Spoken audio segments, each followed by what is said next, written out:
முக்கியமான ப்ராடக்ட்ஸ் பார்த்தீங்கன்னா நகாப்பழத்தை கூட இப்போ மிளகாத்தூள் போட்டு சாப்பிட்டு எப்படி இருக்கிற மாதிரி செய்யப்படுறோம். வாங்க ஃபஸ்ட்டு பழத்தை கழுவிடலாம்.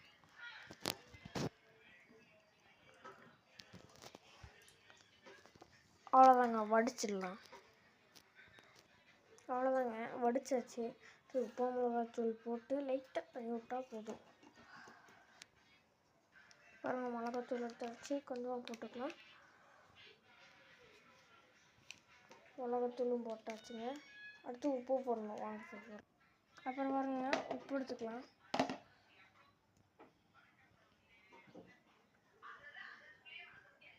கொஞ்சம் போட்டுக்கலாம்.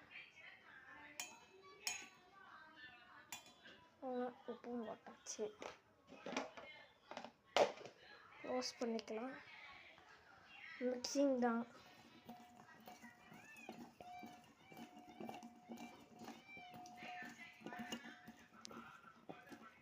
அவ்வளோதாங்க, மிக்ஸ் பண்ணியாச்சு.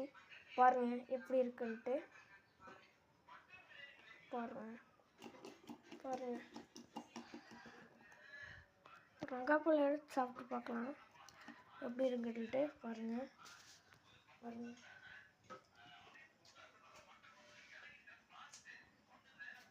சூப்பராக இருக்கும். நீங்களும் இதே மாதிரி வீட்டில் செஞ்சு தருவோம். லைக் பண்ணி ஷேர் பண்ணுங்கள். மறக்காமல் சப்ஸ்கிரைப் பண்ணுங்கள். பாய் பாய். பாருங்கள்.